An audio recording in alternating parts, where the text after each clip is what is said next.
Franco y la masonería. Es el cuarto capítulo de esta serie Historia de la masonería en la España del siglo XX. La relación de Francisco Franco con la masonería desde el principio se puede considerar de hostil. Iniciada ya la Guerra Civil, el 15 de septiembre de 1936, el mismo bando nacional publica ya un primer decreto declarando la masonería contraria a la ley y considerando a los masones reos de crimen de rebelión. A posteriori, el año 40, se promulgó una ley bien conocida, aquella ley de represión de la masonería y del comunismo, que sustituía a otra ley anterior, la del año 39, la Ley de Responsabilidades Políticas. Esta ley de represión de la masonería y del comunismo estará en vigor hasta la creación del Tribunal de Orden Público, ya en el año 1963, y contemplaba la aplicación de penas de cárcel para los grados de la masonería. Tras la entrada en vigor de la ley de 1940, la justicia abrió más de 18.000 expedientes de presuntos miembros de la masonería. La mayoría de los casos fueron desestimados por el tribunal. Sin embargo, la duda, en el mejor de los casos, seguía planeando sobre los supuestos o presuntos culpables como desafectos al nuevo régimen. Se inició también desde el primer momento una requisa de los archivos, de las bibliotecas, de las editoriales pertenecientes a la masonería, a sus obediencias y logias masónicas. Muchos archivos, de hecho, fueron destruidos antes de llegar a manos del bando nacional, destruidos por las propias instituciones masónicas para evitar la incautación. Otros, en cambio, muchos, fueron incautados y se conservan en el Archivo General de la Guerra Civil. Hoy es el Centro Documental de la Memoria Histórica, que está ubicado en Salamanca.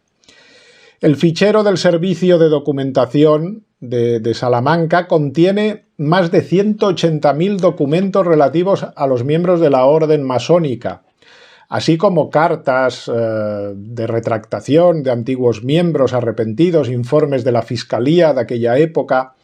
Y a ello además hay que sumar una ingente biblioteca de más de 5.000 tomos y la reconstrucción, sorprendente reconstrucción, de un taller masónico que podía incluso ser visitado. Esta es la actitud, claramente, del régimen y de Franco personalmente. Desde el principio así lo manifiesta Francisco Franco. En el diario Arriba él escribe con seudónimo, pero escribe desde el 14 de diciembre de 1946 hasta el 3 de mayo de 1955, nada menos que 49 artículos, todos ellos dedicados a la masonería. Lo hace con el seudónimo Joaquim Borr, nombre tomado de las columnas del Templo de Salomón y también tomado de los rituales de las logias masónicas. Todos estos artículos, estos 49 artículos, se reeditaron a posteriori todos juntos en 1952 en un libro titulado Masonería y también firmado con el seudónimo Joaquim Borr. Madrid, 1952, de Gráficas Valera. En la redacción del diario Arriba era un secreto a voces, parece ser, el hecho de que detrás del seudónimo se escondía el mismo Franco. Pero para el resto de gente pasó bastante desapercibido. La misma Carmen Franco, la hija de Francisco Franco, recuerda en sus memorias esa discreción que tenía su padre. Yo me enteré, dice, bastante más tarde de que era Joaquim Borr. No hablaba de eso, hacía los artículos, pero yo creo que prefería que no se supiera que era él, por lo cual no hablaba de ello. En octubre de 1981, la Fundación Nacional Francisco Franco desveló que Joaquim Borr, en efecto, era, como ya sospechaba tanta gente y se había extendido, la especie era el mismo Generalísimo Franco. Esta hostilidad de Francisco Franco duró hasta el final de sus días. El 1 de octubre de 1975, 2 meses antes de su muerte, Franco se refería a la masonería en un discurso público en la Plaza de Oriente de Madrid. Franco insistía en gran parte de los ataques que sufría España y que tenían, según él, origen masónico. Pues bien, mucho se ha criticado a Franco por esta persecución contra la masonería, aunque después de poder visionar los vídeos anteriores, si habéis tenido ocasión, especialmente el que se refiere a la Segunda República, la acción indisimulada de la masonería en los acontecimientos más oscuros de la historia de España queda patente, y no cabe la menor duda de que cualquier gobernante prudente hubiese hecho lo mismo que hizo Franco, deshacerse de la intrigante masonería. La masonería era el enemigo de España y de la fe católica. ¿Cabe alguna duda de eso? Franco lo sabía y así lo había manifestado incluso él con cierta gracia, con esa retranca tan propia suya de gallego a Foster Dulles, secretario de Estado con Eisenhower cuando éste le visitó. El político americano parece ser que era masón y le reprochó a Franco que siendo la masonería algo tan bueno, él se mostrara tan enemigo de ella. A lo que el caudillo, como digo, con esa gracia que le caracterizaba muy gallega, le contestó: la masonería, en efecto, es muy buena en Inglaterra para Inglaterra, pero lo malo es que en España sigue siendo muy buena para Inglaterra. Cabe recordar pues un hecho histórico que también muestra esto. Simón Bolívar, por ejemplo, como la mayoría de los actores de la independencia americana, el masón, pero cuando llegó al poder, prohibió la masonería, conocedor de las intrigas desestabilizadoras que tramaba siempre a la sombra. De hecho, había sufrido ya él un intento de asesinato orquestado por el general Santander y por otros hermanos masones. Por eso promulgó un decreto en 1828 que es elocuente, ¿no? Habiendo acreditado la experiencia tanto en Colombia como en otras naciones, que las sociedades secretas sirven especialmente para preparar los trastornos políticos, turbando la tranquilidad pública y el orden establecido, que ocultando ellas todas sus operaciones con el velo del misterio, hacen presumir fundamentalmente que no son buenas ni útiles a la sociedad, y por lo mismo excitan sospecha y alarmas a todos aquellos que ignoran los objetos de que se ocupan, oído el dictamen del Consejo de Ministros, decreto: se prohíban en Colombia todas las sociedades o confraternidades secretas, sea cual fuera la denominación de cada una. Y así de un plumazo acabó con la masonería de la que él formaba parte. Nos puede sorprender pues que Franco actuase igual cuando la masonería había invadido en la República todos los estamentos. Lo dijimos en su momento, si algún régimen en la historia de España ha sido masónico, es la Segunda República. Hay un libro muy interesante de César Alcalá, que siempre está muy bien documentado, La llista masónica, está en catalán, no sé si se ha publicado en castellano, que se basa en el estudio de las listas de masones que tenían en su poder las patrullas de control en el momento álgido del terror en Cataluña durante la guerra. En ellas estaban los nombres de más de 1800 masones catalanes. Era una especie, podríamos decir, de lista de Schindler, porque quien estaba inscrito en esa lista estaba salvado, no debía ser molestado. Esta era la consigna. Es un privilegio muy valioso en aquel tiempo, en aquel tiempo en que cualquier cristiano, cualquier empresario, cualquier militar o elemento considerado desafecto o sospechoso era llevado aquí en Barcelona a la carretera de la Rabassada o al cementerio de Montcada para ser asesinado y antes torturados en las checas de San Elías o de Pueblo Nuevo. Los masones, en cambio, eran considerados intocables. De ahí esa lista. A estos no se les toca, protegidos por un régimen que se había levantado en el terror con su colaboración entregada, y así recibían de alguna manera su respeto. Lo que Franco hizo, pues, hasta el año 1969, cuando su combate antimasónico se debilitó, no fue perseguir la masonería por un odio irracional, sino combatir a aquellos que, de haber vencido en la contienda, hubieran exterminado a toda la España católica y tradicional, como ya habían hecho, de hecho, en las zonas donde el levantamiento no prosperó, lo sabemos bien. ¿Que con ello murieron personas inocentes y se cometieron injusticias? Es muy posible, es muy posible. Donde hay hombres hay pecado. Suele pasar en todas las guerras, y más en las fratricidas guerras civiles, que se cometen abusos en todos los bandos.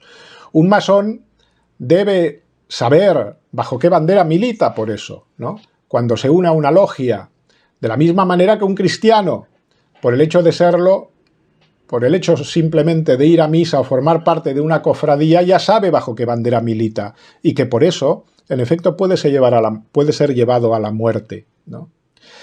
Que la masonería quería mal a Franco y a la España que él restauró es algo que no estaba de forma enfermiza en la mente del caudillo y ya está, no.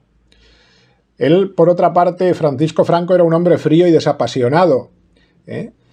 Por eso que esta sensación que él experimentaba, este conocimiento de primera mano que tenía de la masonería, se hacía patente además en los comunicados de las logias desde el exilio. Por ejemplo, el 22 de diciembre de 1941, Diego Martínez Barrio, presidente de las últimas Cortes del Frente Popular y gran maestre del Gran Oriente, desde Massachusetts emitía un comunicado que decía: la francmasonería preferentemente pide a sus afiliados saber callar ahora, saber obedecer, saber dominar. No hay mejor aliado del éxito que la prudencia, el sosiego y saber esperar. Para la orden masónica continúa siendo fundamento insustituible de doctrina el que sus afiliados, llegada la hora de obedecer, obedezcan. Y lanza estas consignas a los que aún restan en España de forma discreta, escondidos: desprestigiar la figura del generalísimo Franco, ahondar el descontento entre el ejército y la falange, muerte política a Serrano Suñer. No se abandone además el constante contacto con los componentes del Frente Popular, con nuestros hermanos militares, con nuestros hermanos en el partido oficial, se refería al movimiento, con los sectores malcontentos del conglomerado que apoyó a la rebelión militar. Hay que enfrentarlos mutuamente, dislocar unos de otros, como medida de defensa para nuestros hermanos que ocupan puntos neurálgicos en la trabazón oficial falangista. Hay que seguir con tiento y sin prodigarlo demasiado, lanzando acusaciones de masonismo contra profanos también. Hay, en fin, que crear un clima asfixiante. Fijaos, esta es la actitud, ¿no? Es un enemigo decidido del régimen que ha instaurado Franco. No es una ficción que tiene Franco en la cabeza. No cabe duda pues que la masonería seguía conspirando desde fuera y con elementos emboscados dentro. La pretendida paranoia sobre el contubernio masónico atribuida por sus enemigos a Franco era simplemente un ejercicio de prudente vigilancia hacia el enemigo más rabioso. Hemos visto como el mismo Martínez Barrio exigía que se mantuviese estrecho contacto con los hermanos en el partido oficial, con los hermanos que ocupan lugares neurálgicos en la trabazón de la oficialidad falangista. En ambos casos habla del movimiento, reconociendo que ya en 1941 la masonería poseía infiltrados en el régimen. Quedaron, por decirlo así, masones durmientes, como se suele decir, a la espera de instrucciones y de tiempos más propicios.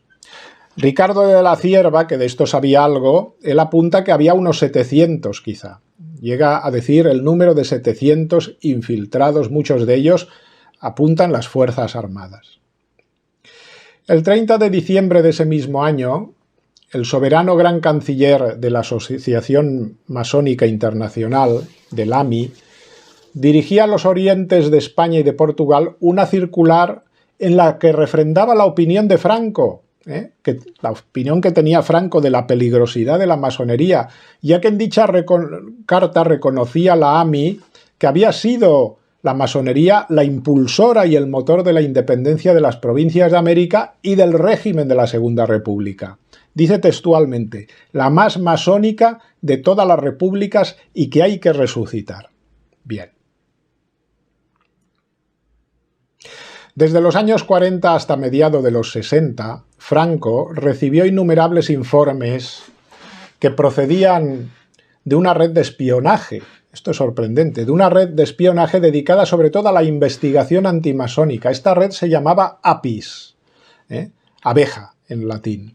Esta red de espionaje tenía la particularidad de que sus agentes en su gran mayoría eran mujeres. El lema de estas intrépidas espías estaba estampado al final de los textos manuscritos que enviaban con sus informes con las iniciales QCD, ¿quién como Dios? Aquellas palabras del arcángel San Gabriel contra Lucifer. Una muy importante agente escondía su identidad bajo unas siglas y solía enviar sus informes desde Cascais, desde Portugal, donde residía la familia real española en el exilio, pero también desde Ginebra, desde París. Se sospecha que podía ser la mujer de algún masón de alta graduación, miembro de la AMI, de la Asociación Masónica Internacional. Durante casi 20 años envió más de 1.500 copias autógrafas de las actas de dicha organización masónica. Sorprendente más todavía es que la responsable última de esta red de espionaje era una monja teresiana, que canalizaba toda la información, la cohesionaba. Esta monja se llamaba María Dolores Naverán y Sáenz de Tejada. Enviaba los informes confidenciales a Carrero Blanco, que se los pasaba a Francisco Franco. Cuando un masón era hostigado, lo era por su posicionamiento de apoyo al Frente Popular y de confrontación contra el bando nacional. La prueba es que hay masones, sobre todo en el ejército, que adhiriéndose a la causa nacional no fueron molestados en ningún momento. Pero no cabe duda de que la mayoría de los masones eran afectos al bando republicano. Por lo tanto, no es extraño que fueran depurados. Concretamente, del total de militares masones que se conocían antes de la Guerra Civil, se considera que un 25% se adhirieron al bando nacional y muchos continuaron prestando servicios, exitosamente incluso haciendo carrera militar, en las Fuerzas Armadas tras la Guerra Civil. Y de ello tenemos muchos ejemplos. El caso más señalado y más conocido es la implicación de un gran masón, el general Miguel Cabanellas. Su amistad con Lerroux había sido muy importante. Era afiliado del Partido Republicano Radical, fue diputado por Jaén en 1933. Como jefe de la Quinta Región Militar de Zaragoza, Cabanellas, junto con Mola, fueron de los principales implicados en el golpe militar del 36. De hecho, en su calidad de general más antiguo, asumió la jefatura durante un poco de tiempo hasta que fue elegido Franco jefe del Estado. Pues bien, Cabanellas había sido iniciado en el año 1932. Otro general masón, Mariano Muñoz Castellano, se inició en el año 27 en una madrileña logia del Gran Oriente Español y con motivo de su ascenso a general, en febrero de 1938, Muñoz Castellanos fue procesado por masón, aunque exonerado de su responsabilidad porque había luchado en el bando nacional. Lo mismo se podría decir del coronel Enrique Adrado Samper, del Cuerpo de Ingenieros, iniciado en 1935 en una logia de Zaragoza, del Gran Oriente Español también. Al inicio de la guerra se sumó al bando nacional y tuvo una brillantísima actuación militar. Fue condecorado con 4 cruces de primera clase del Mérito Militar con distintivo rojo, 2 cruces de San Hermenegildo, etcétera, etcétera. Denunciado por masón después de la guerra, el Tribunal Especial para la Represión de la Masonería y el Comunismo le abrió sumario, lo citó a comparecer, pero después archivó la causa totalmente. Y así muchos otros: teniente coronel de artillería Parallé de Vicente, comandante de infantería Alonso Ayustante, el comandante Galán Fontenla, capitanes Luis Martín Pinillos Bento o Ernesto Seller Rivas, y así se podría hacer una larga lista de personas que fueron afectas al bando nacional y eran masones. Y no se les molestó, simplemente se archivaron sus causas. Se ha extendido otra leyenda sorprendente, que es interesante tener en cuenta y que hay que desmentir aquí. Se ha extendido la leyenda de que Francisco Franco tuvo especial antipatía contra la masonería porque ésta no le aceptó como miembro cuando estuvo destinado en África y pidió su admisión. Dicen que pidió su admisión en África y después también en Madrid en otra ocasión, y que siempre se le negó. Este recelo, nos dicen algunos autores, lo mantuvo a lo largo de su vida y alimentó su odio contra la masonería. Bien, comencemos por decir que no se han encontrado documentos que afirmen este particular en un hombre que además siempre tuvo claras sus fidelidades y fue rectilíneo en sus posicionamientos, ¿no? Algo aquí manifestaría una especie de desequilibrio, ¿no? Alguien de un carácter tan equilibrado en sus decisiones a lo largo de toda su vida. Un personaje que, es verdad, puede concitar odios o simpatías, pero del que no se puede aducir ningún tipo de doblez en sus decisiones y elecciones vitales, que son coherentes siempre con lo que pensaba y lo que creía. Fue un personaje muy equívoco, el jesuita Ferrer Benimeli, el que propagó esta especie hasta que se cansó de hacerlo y no aportar para ello ningún tipo de pruebas. La leyenda, por lo tanto, sigue siendo leyenda, y así lo afirman investigadores del tema, como la historiadora tinerfeña Valeria Aguiar Bobet, autora del libro La masonería española en Marruecos, estudio exhaustivo en nada menos que 3 tomos y por lo tanto muy documentado. Otros historiadores de nivel, como el catedrático de Historia de América de la Universidad de La Laguna, Manuel de Paz, que ha escrito libros impresionantes sobre el tema, que yo he leído mucho, ¿no?